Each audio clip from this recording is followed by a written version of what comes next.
Hello, lovely people. My name is Francis, and welcome to another wonderful episode of Say It Out Loud. If this is your first time tuning in, don't forget to subscribe, like, and then share. In today's episode, we are going to be talking about democracy and to understand if indeed our vote really counts.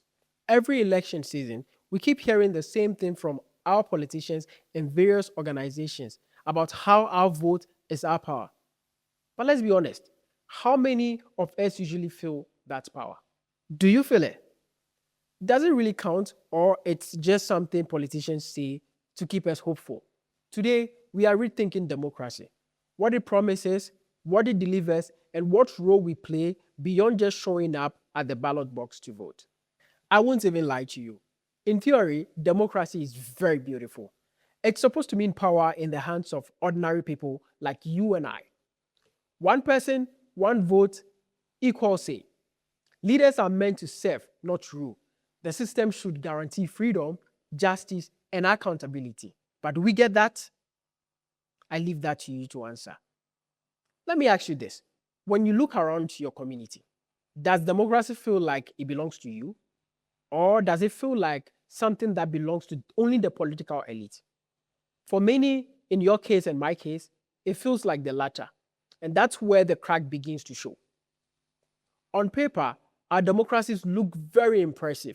We've got constitutions that guarantee rights, leaders who promise development, institutions meant to protect the people. But in reality, it's different. You and I can attest to the fact. Citizens are still battling poor healthcare, unemployment, and corruption scandal that just won't end. Meanwhile, the politicians live in privilege. New cars, lavish trips, expensive perks, all paid for with taxpayers' money. So the big question is, if democracy is truly for the people, why does it so often feel like it's working against the people? And here's the thing, a lot of people have noticed this. That's why voter turnout is dropping, not just in Africa, but all over the world. To some, they think their vote won't change anything because they already have the impression that the system is already rigged. Others are just tired of recycled promises that never become reality. And let's not forget the practical barriers. Long lines at polling stations, inaccessible systems, etc. These are not just like inconveniences. They are actually barriers that silence voices. Think about this. Young people make up the majority of Africa's population. Yet in many countries, they are the least likely to vote. This is not because they don't care, but they feel invisible. And when the majority feels invisible, democracy starts to collapse. Oh, then there's the elephant in the room, corruption. We've seen elections marred by ballot stuffing, voter intimidation, or blatant bribery. We've seen electoral commissions that are supposed to be neutral, but everyone knows who they answer to. We've seen how campaign financing favors the wealthy, leaving ordinary citizens at a disadvantage from day one. When people see this happen again and again, why would they trust the system? Democracy starts looking less like people-powered system and more like a carefully staged performance. But here's the part we often forget. Democracy is bigger than elections. It doesn't begin and end with casting a ballot every 4 or 5 years. Democracy actually lives in what we do every single day. When we hold leaders accountable, when journalists expose corruptions, when citizens protest injustice or demand transparency, when communities organize themselves to solve local problems, that is democracy.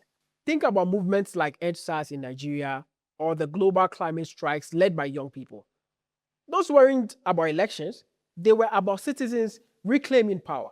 And that, in many ways, is democracy in its purest form. Maybe democracy isn't broken. It just needs us to stop treating it like a one-day event and start living it daily. So here's the challenge. The next time someone tells you your vote is your power, remember that it's not the whole story. Yes, your vote matters, but your voice, your actions, your accountability, they matter just as much, if not more. Democracy isn't just something government gives us. It's something we must practice, protect, and demand. Because at the end of the day, democracy only works when the people actually believe and participate in it. So I'm going to leave you with this. Do you believe in democracy, or you are just surviving under its shadow? Think about how you can contribute beyond just voting and share this episode to spark a new perspective on democracy. If this is your first time tuning in, don't forget to subscribe, like, and share. My name is Francis.